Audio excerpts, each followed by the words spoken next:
Une fois que tu as déterminé tes critères de recherche, ce que tu vas faire, c'est que tu vas passer évidemment à la visite de tes biens. Tu te dis, voilà, moi ce qui m'intéresse, c'est ce type de bien-là, à cet endroit-là. Tu vas commencer par faire tes visites. Ce que je te conseille de faire, c'est de multiplier les visites, de visiter de plus en plus de bâtiments pour que tu puisses commencer à te faire l'œil, à te dire, ok, ce type de bien-là, il est plus intéressant que celui que j'ai vu la dernière fois, mais par contre, il a ça en moins qu'un autre bien avait, etc.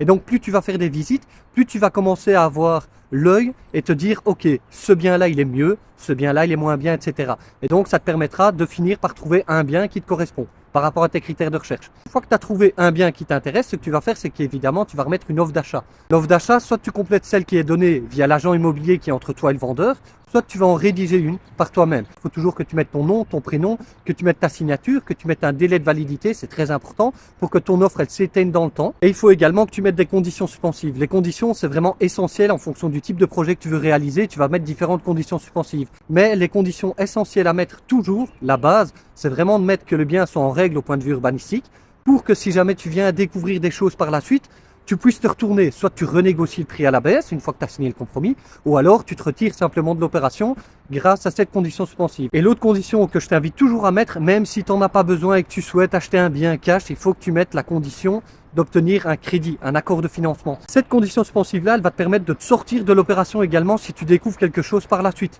qui n'était pas bon. Mais donc, imaginons, voilà, tu as ton offre qui est signée, tu l'as envoyée, l'offre elle est contre-signée, parfait. On va passer au compromis d'achat. Là, le notaire va faire en sorte de rédiger un compromis d'achat ou alors c'est l'agent immobilier qui est là. S'il y a un agent immobilier, il va rédiger le compromis entre toi et le vendeur et il va le faire corriger par les différents notaires. Je te conseille toujours de prendre un notaire qui est différent de celui du vendeur parce qu'un notaire, évidemment, il protège toujours les intérêts de son client.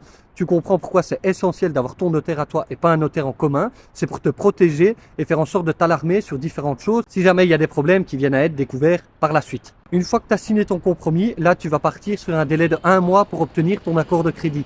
Pendant ce délai de 1 mois, il faut absolument que toi, tu fasses en sorte de lancer toutes tes différentes démarches, faire venir tes entrepreneurs sur place si tu ne l'as pas encore fait pour être certain que s'il y a des choses que toi tu n'avais pas vues, pas découvertes, il faut que l'entrepreneur il t'alarme là-dessus et que toi tu te dises oui ok ça va, ou alors si les problèmes sont trop gros, évidemment il faut que tu te retires de cette opération. Et une fois que tu as signé ton compromis, que tu as levé tes différentes conditions suspensives, c'est bon, tu attends un délai de 3 à 4 mois, ça permet justement aux différents notaires de faire leurs recherches au niveau urbanisme, au niveau de la banque d'état des sols, toutes les différentes choses qu'il te faut pour savoir évidemment ce que tu achètes. Une fois que les différents notaires se mettent d'accord sur une date de signature d'acte, tu vas aller chez ton notaire, tu vas signer ton acte et ensuite tu vas être propriétaire. Donc félicitations à toi, tu vas recevoir les clés du bâtiment et là tu vas passer à la suite. Sur ce, on se retrouve dans le prochain épisode.